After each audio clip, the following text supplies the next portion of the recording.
All right, guys, so this is going to be a quick little response to a lot of you guys out there who were commenting on the 2 national reciprocity videos that I did. I just don't have time to go back and forth in the comment section, so it's much easier for me to do a video. So unless I wanted to sit there and just kind of copy and paste a very generic response with all my little bullet points on there to each person, which would just seem very cold, and I don't want to do that. I mean, it's easier for me to make a video, and so if you guys want to watch this, feel free, right? I like the debate. I really do. Hopefully, I've been able to put some stuff out there that's gotten you guys to think about things you wouldn't normally have thought about, because certainly a lot of the stuff you guys were bringing up got me to think about things that I wouldn't have thought about previously. And that's the cool thing about all this. Regardless of whether or not we end up agreeing, it's good to take yourself out of your own comfort zone and think about things in a way you wouldn't normally think about it. Now, obviously, from the very first video, you can tell where I'm coming from is very much, well, an attitude of complete and 100% distrust for the federal government having any sort of control or authority over any portion of our Second Amendment rights, period.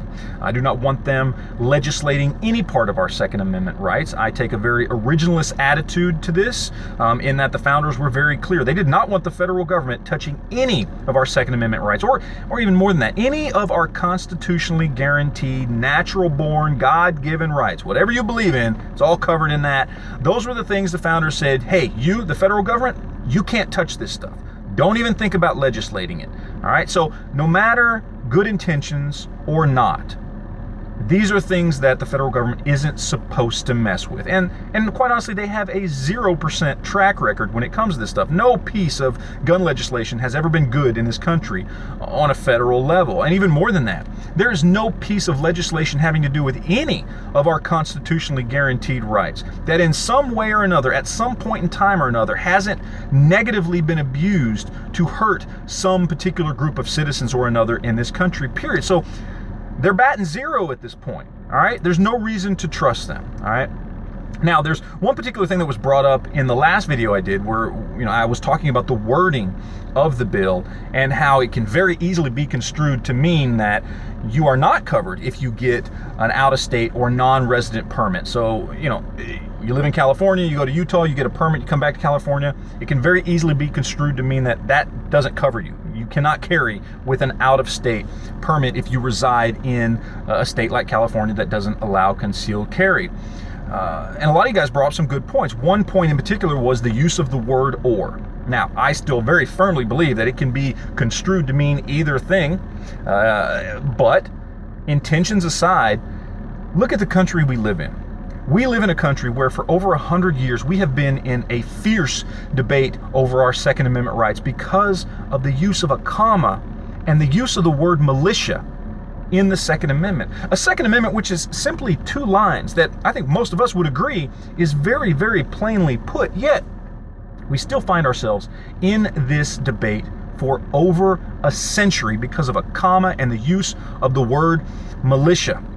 On top of that, apparently, the use of "shall not be infringed" isn't definitive enough for half this country. I mean, we can't even get a supposed conservative, pro-gun justice like Scalia before he died to completely jump on board with our Second Amendment rights. He at one point said reasonable restrictions and regulations on the Second Amendment is acceptable by the states.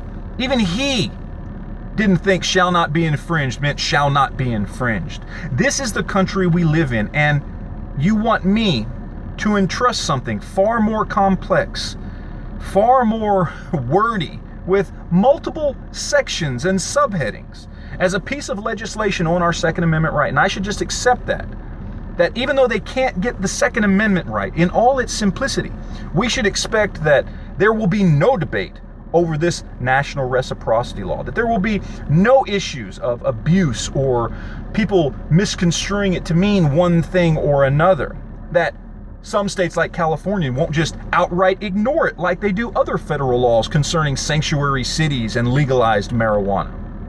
You see, you cannot guarantee that because we can't even guarantee people can read the Second Amendment properly.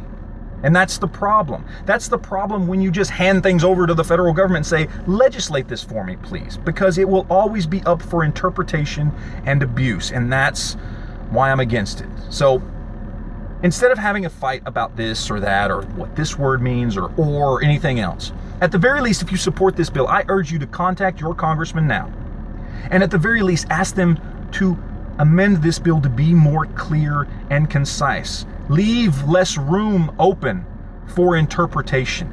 Please, at the very least, do that. Because remember, we live in a world where shall not be infringed does not necessarily mean shall not be infringed.